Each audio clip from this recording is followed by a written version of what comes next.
Hello, I'm Nikki. And I'm Jess. She's the traumatized. And she's the abandoned.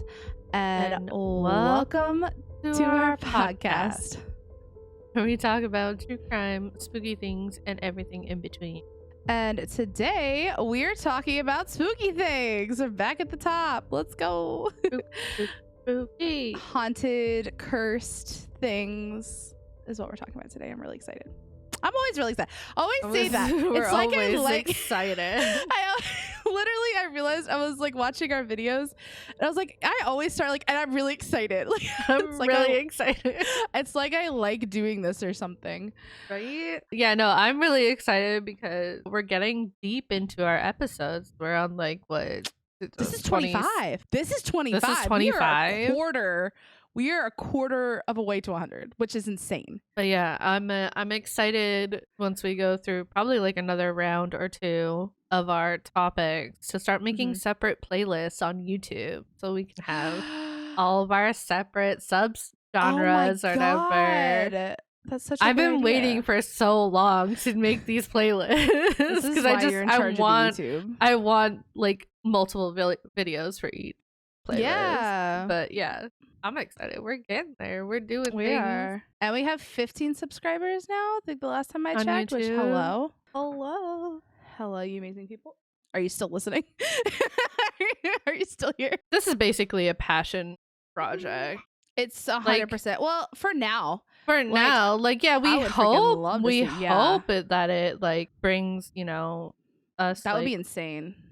Success, but at the same time, we're just happy doing this. We're really excited. Yeah, we just love doing this to do it. We're not doing it for the money. We're not doing it for financial gain. It'd be nice. It would be nice. But we just love it, and that's why we do it. Because it is, we would end up telling each other stories and stuff anyway of like things we would find, or we would make each other watch documentaries. And I think that's how this whole thing started. I was just like, why don't we just like record our reactions where we're I'm pretty sure you were telling me a story, and I was like, we should be recording this.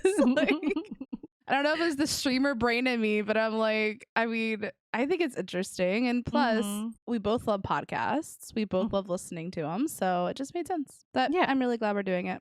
Anywho. How was my week? Your week? I was getting there. Do you want to say it again? So how was your week? It was interesting. Again, another week of highs and lows. Here in America, it was Thanksgiving. If we have any abroad listeners, I don't think we do, but if we do, hello, hi, welcome. You're important. You are. But we did a little Thanksgiving at our friend Sean's house. Went really well. Just a chill day of watching American football, and then the world football. I totally forgot both were on, and I was just, we'll get there. Yeah. But that's really cool. You were sending me all the kinds of pictures of your food, which looks amazing. Yeah, and the boys are doing man stuff. They're redoing Sean's like basement floor. And so his girlfriend Jackie came over yesterday. We had like a movie day, and then today we're gonna go do like a little Christmas cavern drive-through thingy. But like my husband headed over there at like 9 this morning, and Abby, our female chocolate lab, is like the old lady of the neighborhood, like looking out the window. Like there was like our neighbors, it looked like their grandson or something was over, and so he had him out on a little tricycle or like a little bike, and Abby was like out the window like barking her head off, and I'm like, dude, just leave them be.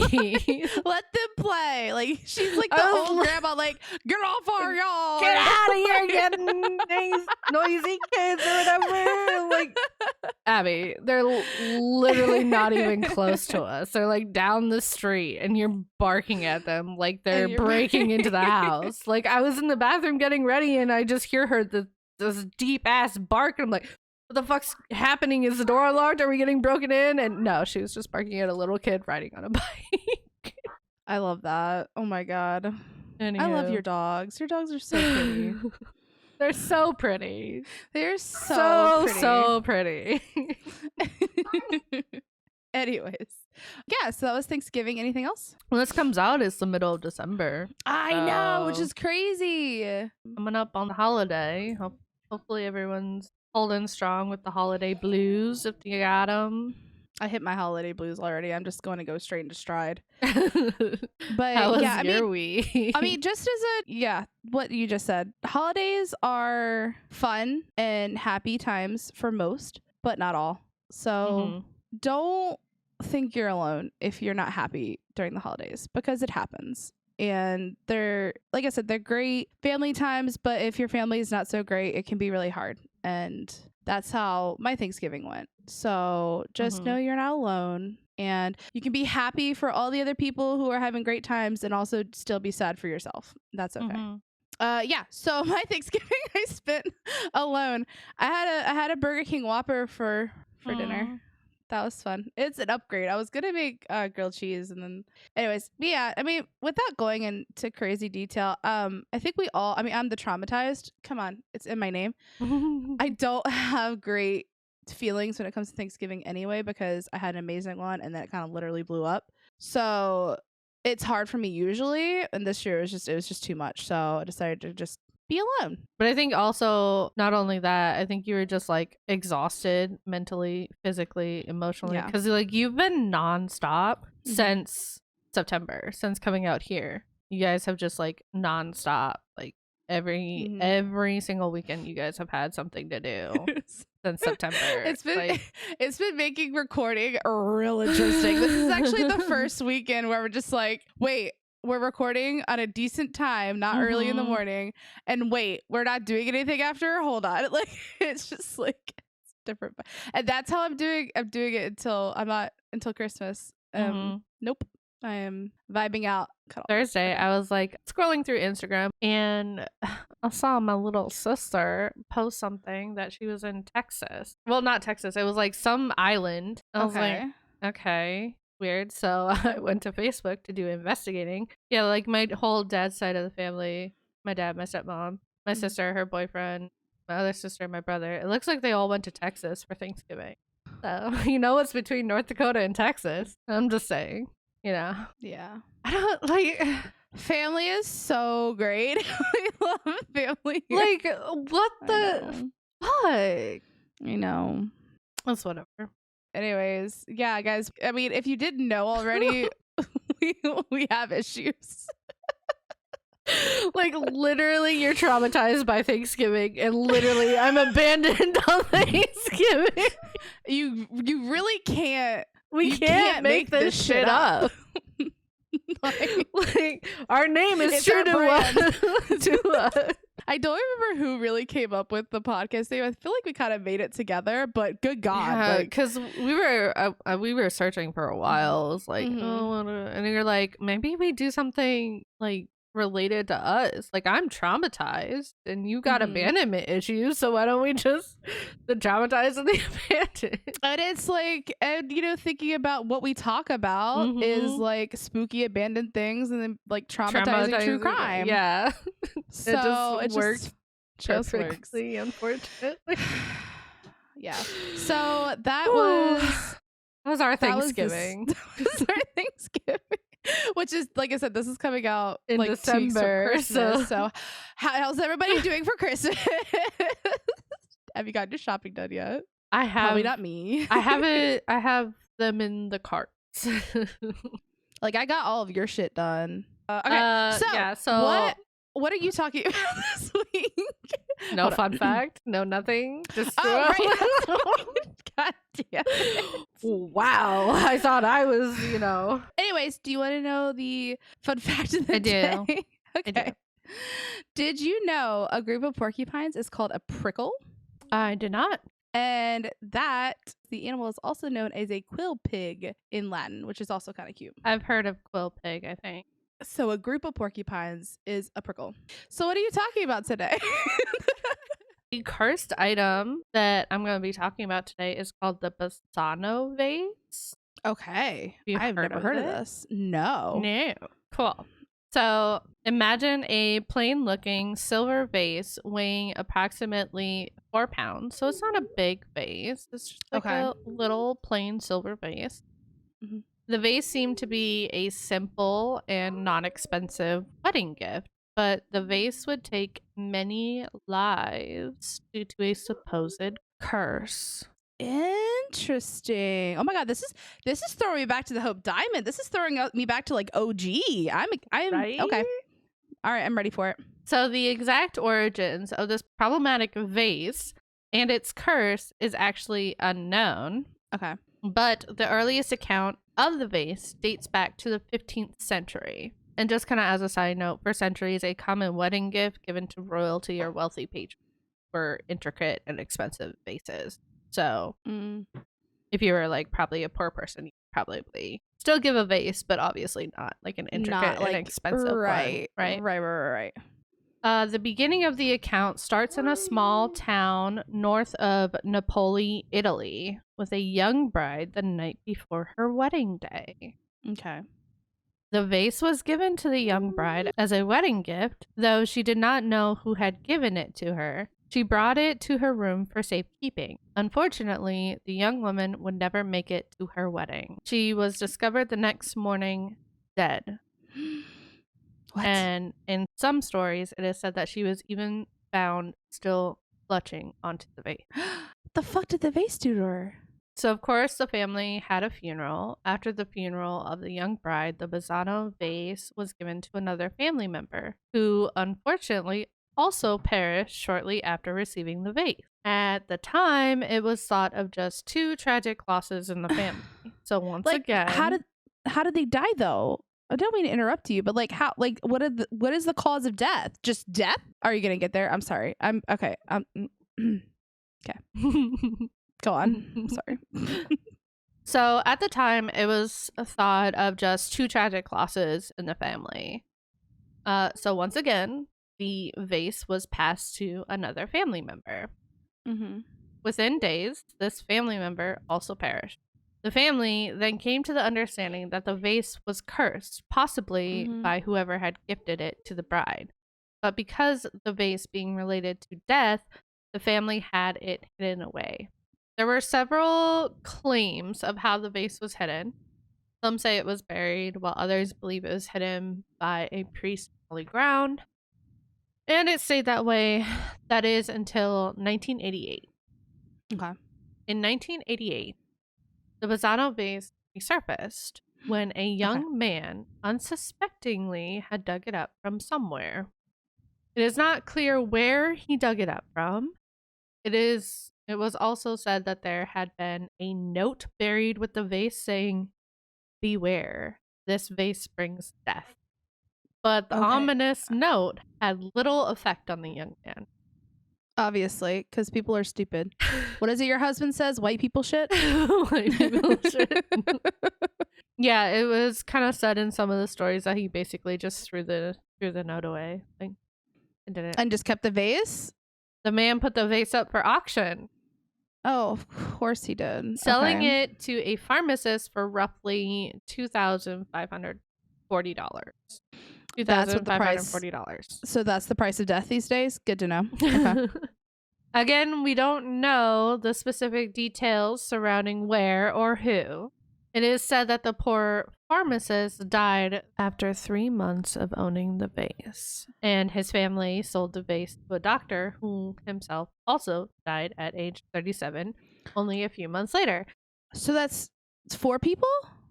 Yeah. Okay. If you're counting the 2 in like 15th century. Of course we're counting them. Okay.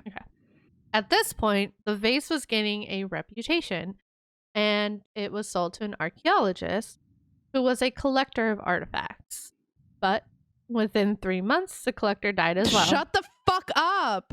Oh my God. His cause of death was a mysterious infection. What? What was the infection? What is happening? Mysterious. What? That's not an answer.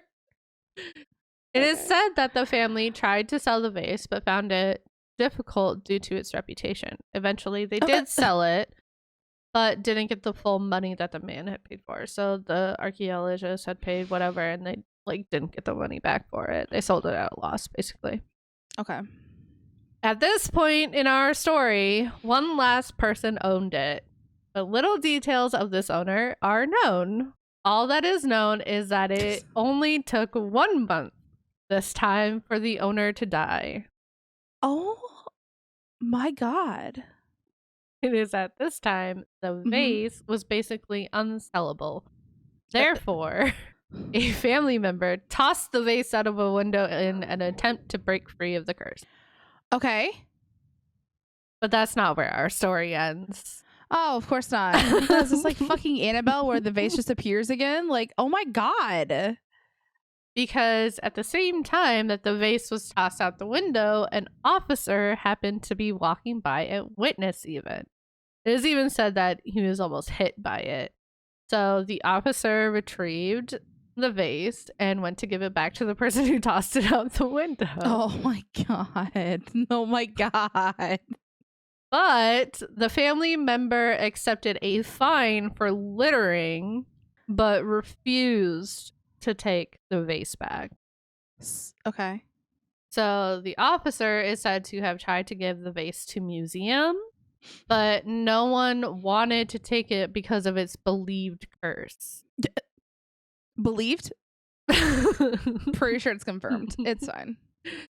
It is at this point in our story where it is believed the vase was once again reburied. Some say in a lead box, others say in the holy ground of a cemetery, and others say both in a lead box in the holy ground of a cemetery. I mean, shit. That shit needs to be like wrapped up with some holy water. Like, holy hell. Either way, the vase went missing. Okay. No one knows where it is. Wow. And that's the Basano vase. Next. I still want to know how the other 10 people died. Well, this actually isn't where my story ends. Okay, good. Oh my God. I was like, you're not going to sit there and just edge me like that. That's not okay. Because I want to talk to you about the Basano vase paradox. Okay. Now that I have told you about the origin of the vase, let's talk about the authenticity of this story. It is said that the vase is one of the most cursed or haunted objects in the world. In fact, it is often found on top 10 lists of cursed objects everywhere. But has anyone actually seen it? And survived? I don't know. And why is I don't know. Why is the location of this famous vase unknown to us today?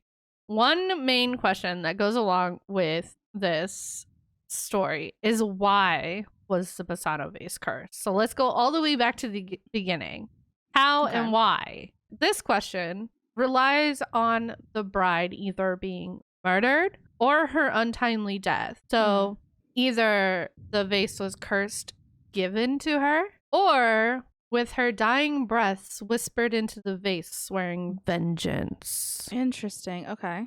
Which, these horrific details, they kind of sound like a Hollywood-esque story, don't they? Right. A little bit. But these are basically the only details. Interesting. Most major details are missing, such as who made the vase. Right. The locations besides just a northern Italy. Correct. And is there something you noticed about the people in this story? Yeah, how did they die? Okay, not that. Was there anything else? Did you notice? No. Not a single one of them has a name. Oh. Not one name is mentioned throughout this entire story. Oh, you trickster? My mind's being fucked right now. Sorry. Interesting. Okay. Another detail that is questionable as well is the fact that the vase was made of silver, because silver has the reputation of being an element used to stop or ward off evil, not channel it. Right. It has always been considered to be on the positive side when it comes to good and evil. And the only thing that really discolors silver is sulfur. which is commonly associated with many different concepts of evil. Sulfur is like... Well, yeah. You use like sulfur powder to to summon demons and shit. Also, just the fact that the vase was plain and silver was quite odd. Most vases were porcelain and decorated exquisitely with multiple colors and scenes of Italian life at that time. Right. So the descriptions of the Basano vase doesn't match the time period. Another point, the fact that no museum would take supposed cursed item when, in fact, museums all over the world accept cursed items all the time. I mean, freaking Robert the Doll, which is such a cute boy, he is in a museum. So yeah, like haunted things get picked up by museums all the time. Egyptian stuff, because like that, like if you take it from the burial place, isn't it like supposed to be? Also, like, weren't they trying to open like a cursed mummy this year, or a sarcophagus that they found? I think Remember so. that was like at the beginning of the year. That was like a thing. Oh my god, the beginning of the year was like 11 months ago, almost 12. What the fuck? So much has changed. Oh my god, we started a podcast this year though. Started a podcast, and look at it. Look at us go. Look, we're doing the thing still.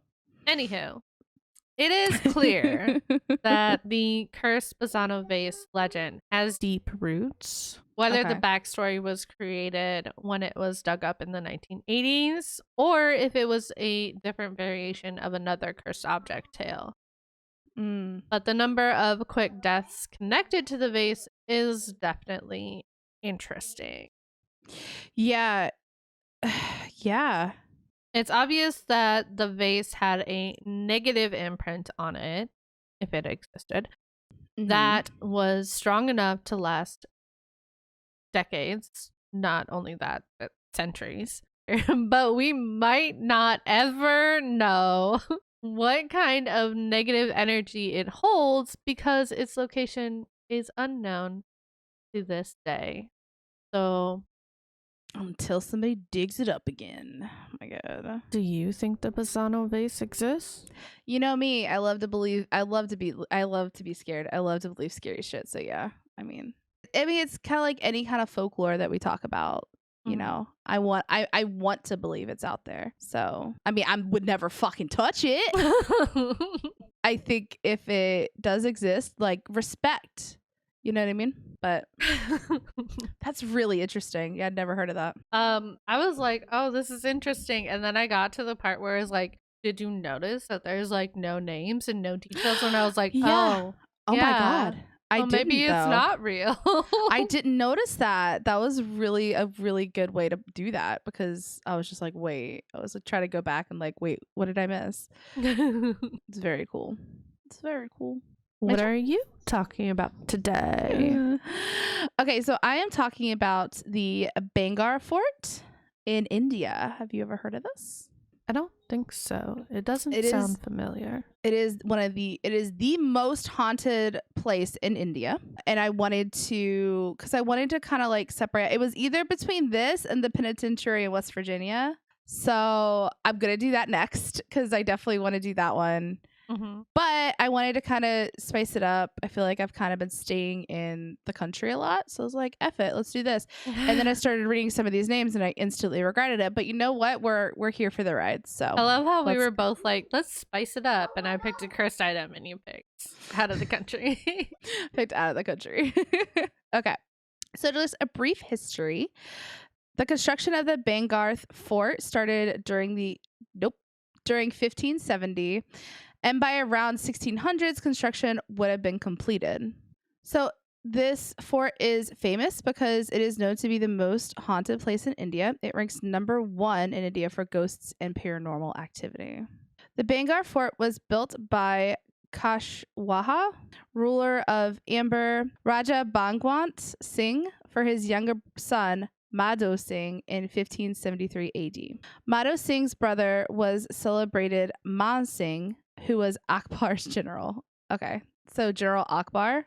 Okay, so General Akbar, one of his generals that were under him, was the brother of the guy who built this fort. Okay. Basically, this family was known for building forts all across India. Another really famous fort was created through the line. They just could basically knew how to build forts, and so they just kept doing it. So were they like a wealthy family that Correct. like did it for? And they were really in the military, like they were integrated into military affairs. Obviously, the brother was directly under General Akbar, like that. That's okay. Now we're gonna get to the haunting stuff because that was really confusing. Sorry. So the main legend in this fort is called the Tantric Curse. So we're gonna tell a little story about it. There was a beautiful princess, Ratnavati, who was the daughter of Chitar. Okay. She was known as the jewel of Rajasthan. Ratnavi was much younger than her stepbrother and was universally liked as he was disliked. So everyone loved the princess. So the general brother, like the one who was in the military, was just like princess was like. Mm-hmm. Yep. We're following. Almost done with all the names. Tales of her beauty and delightful temperament spread far and wide as she received many marriage proposals. A tantric priest who was well versed in black magic fell in love with her, though. Oh, no. But knowing that he didn't stand a chance with the beautiful princess, he tried to cast a spell on her. Seeing the princess's maid buying perfume for her in the village, he cast a spell on it so that Ratnavati would fall in love with him. Ratnavati came to know of this and threw the bottle away. Now, this is where the legend gets... It turned into a boulder and hit the tantric. He was crushed under its weight, but before he died, he cursed the princess, her family, and the entire village. So he bought a perfume and she tossed the perfume that turned into a boulder and crushed him? Mm-hmm. Yeah, because she found out that it was cursed. If that's not karma, like, I don't know what is. Okay. The next year, so the curse happened. The next year, a battle was fought between the forces of Bhangra and Ajabagar. This is why I stay in the country, guys. This is why. Because I botch it, and I don't want to, and I don't mean to. I actually practice this. I can't fucking pronounce it. The battle was fought between the two forces, which led to the death of Ratnavati and most of the army. So the princess died. Oh, no. Mm-hmm. Because of this curse, no one in the village or fort could be reborn because in their religion, obviously, they get reborn. So the curse prevented anybody from being reborn. So it is forever condemned to desolation and is inhabited by all the ghosts who were refused rebirth. Oh, no. But so that's the legend behind it. Mm-hmm. But it's fucking true. Like, there are weird voices, sounds are heard all throughout the area. Locals believe that no one who visits at night will return alive. And this has happened, but multiple deaths have occurred with accidents with people going in at night and not coming out, and then their souls are trapped. First of all, people will not go in the village, and then people will definitely not venture near it at night. Like, it's supposed to be super haunted, which makes me want to go. No, I guess that, like I said, there are visitors are known to either die or go missing and never be found again.